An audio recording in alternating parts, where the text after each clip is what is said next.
pot să-l las pe domnul inginer să treacă în față, pentru că am distanționat un pic în călăbățile. Bine.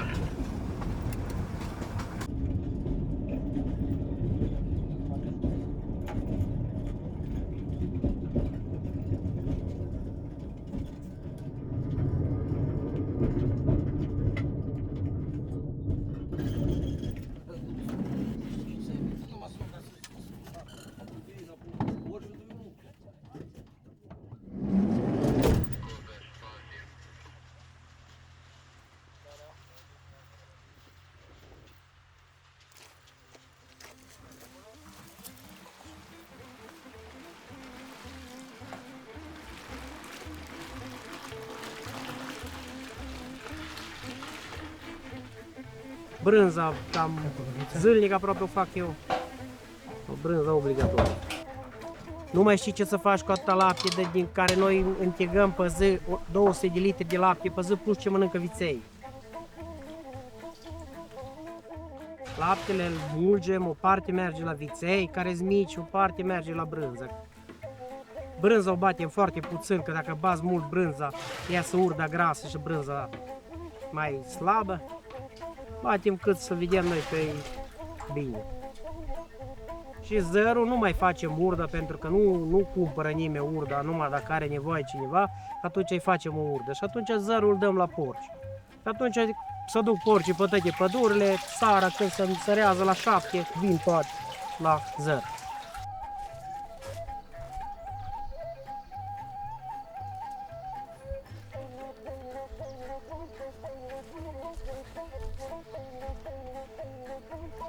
Doamne ajută!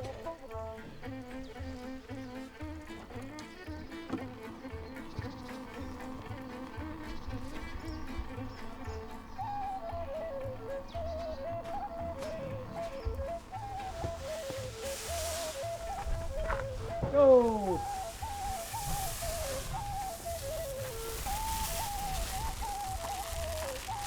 Înainte am avut niște scroafe din astea de casă și nu aveam vier la ele. S-a dus pe pădure, s-a întâlnit cu vierul de pădure și din care i-a ieșit o parte de metiș de pădure și o parte a ieșit cum era și maică.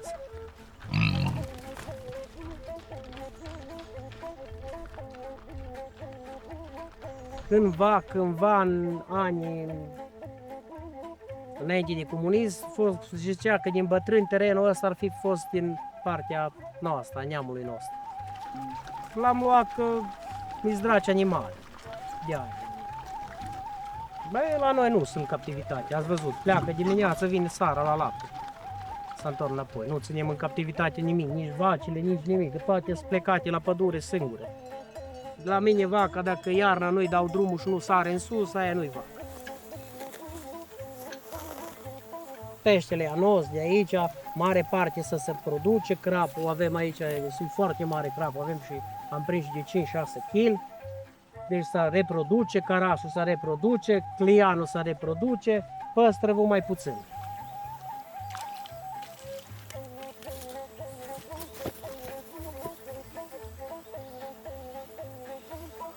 Mierea o avem aici a noastră, brânza o avem a noastră, laptele le avem a noastră, carnea o avem a noastră, nu știu ce, găinile a noastre, ouăle noastre.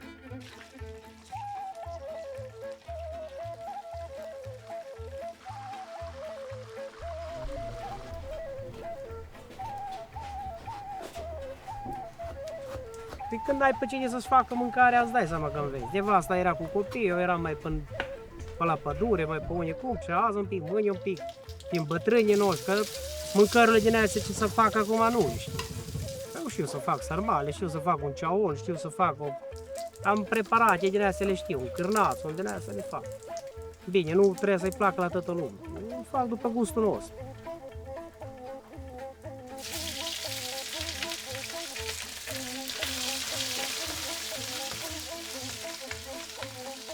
El s-a învățat să gătească de mici. Făcut mamaligă, făcut frigă, din asta cum face Dumitru.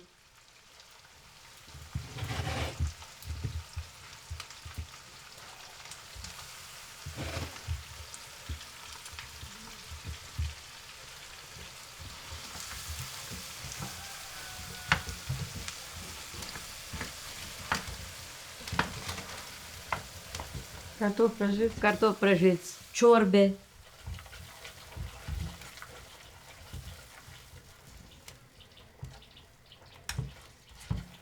Mama mai pleca la țară și trebuia atunci noi să facem cu tată, să cosim, să facem, pentru că altfel n-aveai cum să supraviețuiești.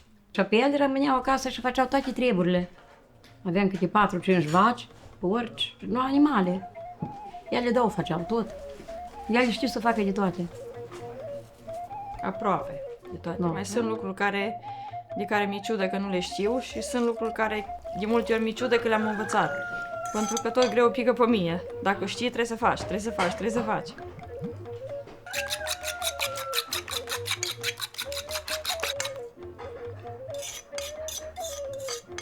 Preparând, înveți. Rețete mai am și din bătrâni, de la mama de acasă. Mai ne orientăm cam ce le place, cam ce să mănâncă. Și cam văd că de obicei la mei copii le place mai mult mâncarea gătită acasă decât cea de oraș.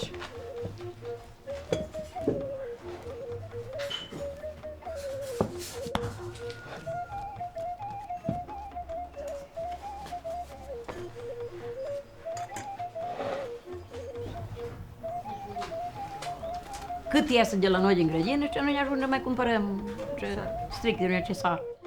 Dar fasole, cartofi, ceapă, din astea avem, nu ne trebuie.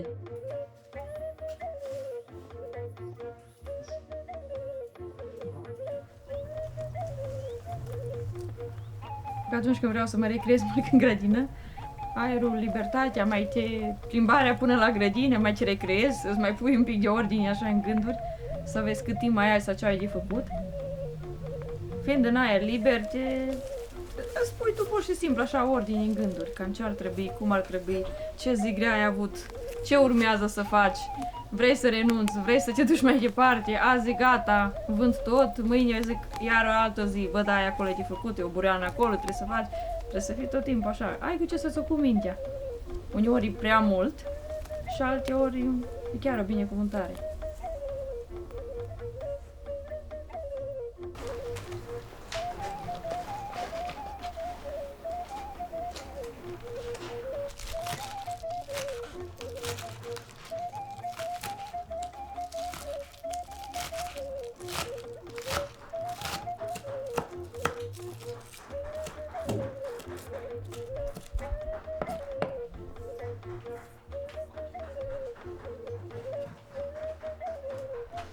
Vrei, nu vrei, ce înveți.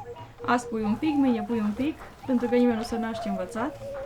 Și cu timpul îți dai seama că tu ești cel mai bun bucătar, pentru că gustul tău contează. Și adăugând mai multe rețete, le combini, cam vezi ce ar trebui sau ce le place după aia, la copii, la oameni. Și cam tot așa.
Muncă la 6 dimineața ieși în graș, curățenie, spalatul vacilor, mulsul, făcutul brânzei, dat la porci sus, la porci jos, ați văzut cum e. E foarte mult. Noi nu ținem animalul să fie îndoit în două. Mai bine îi dau drumul să se ducă cum am voie la Dumnezeu. Animalul îți alege și ce simte la fiecare stare, dacă știi, dacă cunoști cu adevărat un animal sau vrei să-l cunoști, în momentele când ți-e cel mai greu, atunci vezi cum te simte. Când ai o problemă, când ceva animal vine lângă tine, te mângâie, să scarpine, să pune lângă tine, deci dacă înțelegi. Dacă nu înțelegi, degeaba îți pot explica. Că n-ai cum să simți.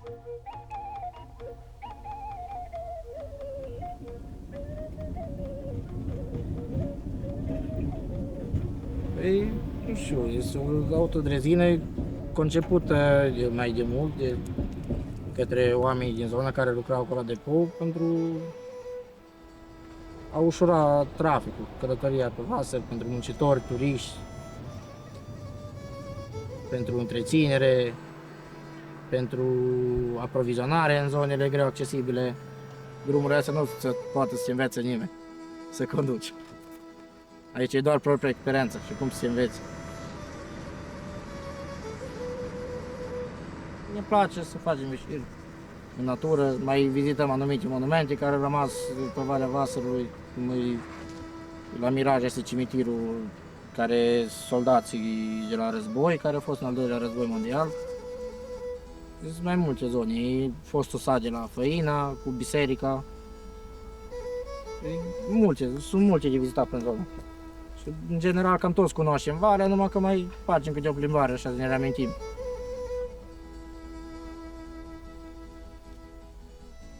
Asta era o cabana muncitorilor pe care am luat-o noi. Aici erau parcate utilaje forestiere, erau urme, nămol.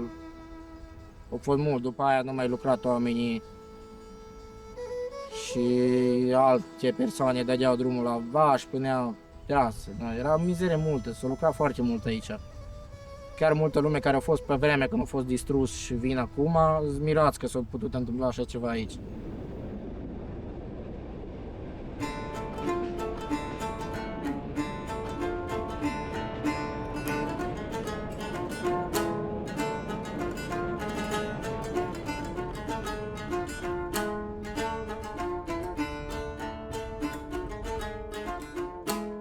Meșter popular e copil normal. Am început să lucrez pe lângă bunici, pe lângă socri. M-am specializat în domeniul ăsta tot cu ei și după ce au decedat, eu am continuat avasându-mă în meserie, cum ar fi. Deci toată, da, este făcută de mine. Am început undeva la începutul lui mai, dacă nu mă înșel, cred că acum sunt undeva la 5-6 săptămâni de când lucrez și cu Doamne ajută s-o finalizat. Am avut și ajutor, într-adevăr, din partea gazdei, mi-au dat oameni la ajutor, că singur nu învingi, că e greu să lucri, e foarte mult de lucru, mai ales pe sculptură, unde îi aparține de sculptură, balcoane, bolți, toate, trebuie să reprezinte ceva.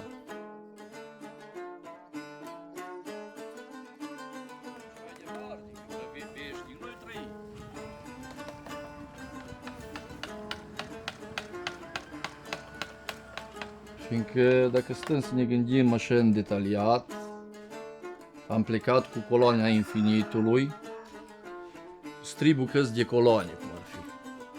Asta am păstrat-o a sculptorului Brâncuș, doar îmbunătățită de noi, mărămurișenii, cu flori. Și asta mai îmbunătățită de noi, ce reprezintă simbolurile noastre din Maramureș, tot funie, colaci, aici la fel tot colaci.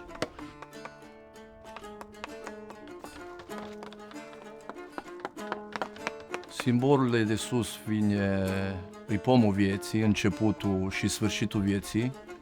Colacul, adică e ptita, soarele, lumina din față, peștii, colacii, ghinzile cele cu stejar, acolo reprezintă meseria omului, adică a gazdei cășii. Cu aceea lucră, numai cu lemn lucră.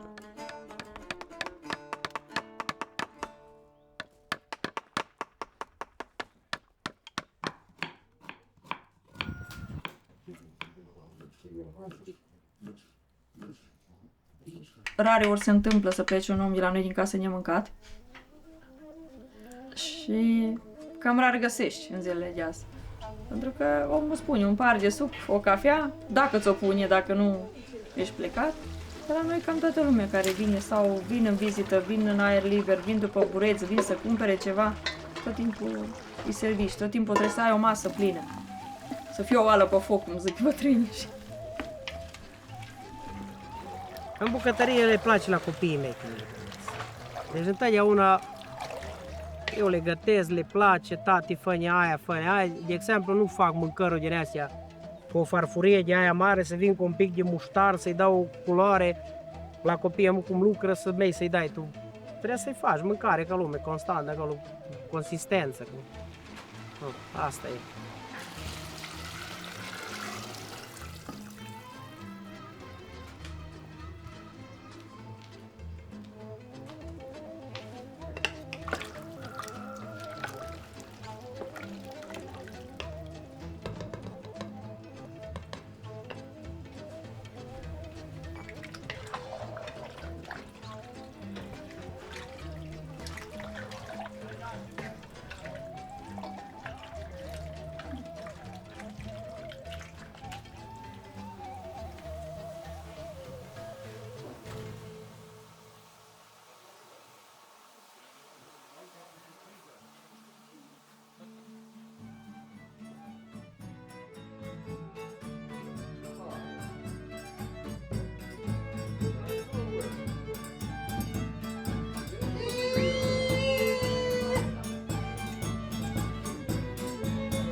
Măi, un lucru, dacă îți place, îl faci din inimă, de drag îl faci.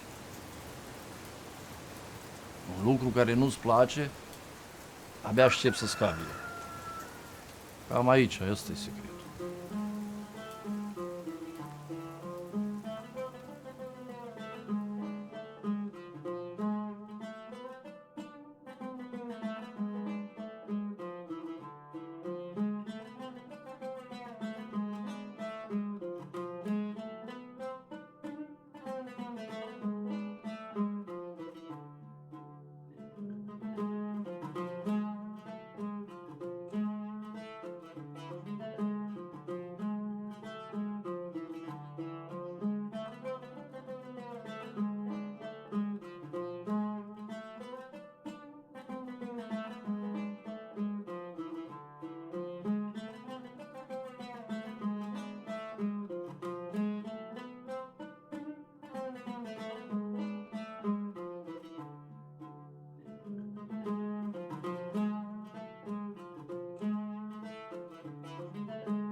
Thank you.